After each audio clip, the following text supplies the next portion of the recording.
മുണ്ടക്കൈ ചൂരൽമല ഉരുൾപൊട്ടൽ പുനരധിവാസത്തിനായി 100 വീടുകൾ നിർമ്മിക്കാൻ സന്നദ്ധത അറിയിച്ച കർണാടക മുഖ്യമന്ത്രിക്ക് നന്ദി അറിയിച്ച് മുഖ്യമന്ത്രി പിണറായി വിജയൻ.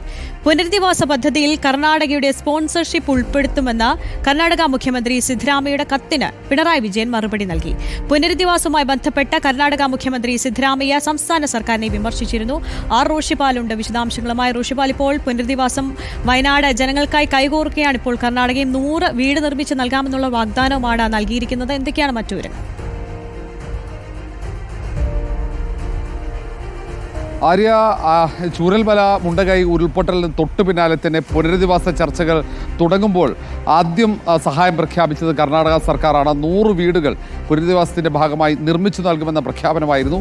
പക്ഷേ ആ പ്രഖ്യാപനം നടത്തിയിട്ടും സംസ്ഥാനം അത് വേണ്ട രീതിയിൽ പരിഗണിച്ചില്ല, അല്ലെങ്കിൽ ആ ഒരു 100 വീട് നിർമ്മിക്കാനുള്ള സൗകര്യങ്ങൾ ഏർപ്പെടുത്തിയില്ല, ചർച്ചകൾ നടത്തുന്നതില്ല പരാതിയാണ് മുഖ്യമന്ത്രി സിദ്ധരാമയ്ക്കുള്ളത്. ഈ കാര്യമാണ് കത്തിലൂടെ സംസ്ഥാന മുഖ്യമന്ത്രി പിണറായി വിജയനെ അറിയിക്കുകയും ചെയ്തത്. അതിനുള്ള മറുപടിയാണ് മുഖ്യമന്ത്രി പിണറായി വിജയൻ സിദ്ധരാമയ്യക്ക് നൽകിയിരിക്കുന്ന ഈ കത്തിൽ പറയുന്നത്.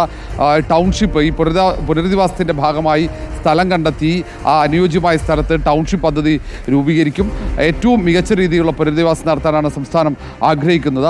അതുകൊണ്ട് തന്നെ ഈ 100 വീടുകൾ ഉൾപ്പെടെ കർണാടക ഇപ്പോൾ പ്രഖ്യാപിച്ചിരിക്കുന്ന സഹായം, അതിന് ഏറ്റവും വലിയ നന്ദി അറിയിക്കുന്നു. അതിനൊപ്പം തന്നെ ഈ ടൗൺഷിപ്പ് പദ്ധതിയുമായി ബന്ധപ്പെട്ട കൂടുതൽ വിവരങ്ങൾ ഏറെ താമസിയാതെ തന്നെ കർണാടക സർക്കാരിനെ കേരളം അറിയിക്കും.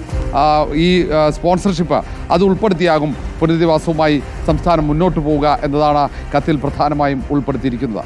ഓക്കെ, പുനരധിവാസത്തിനായി 100 വീടുകൾ നിർമ്മിച്ചു നൽകാമെന്നാണ് കർണാടക മുഖ്യമന്ത്രി അറിയിച്ചിരിക്കുന്നത്. റോഷിപാലാണ് വിശദാംശങ്ങൾ നൽകിയത്.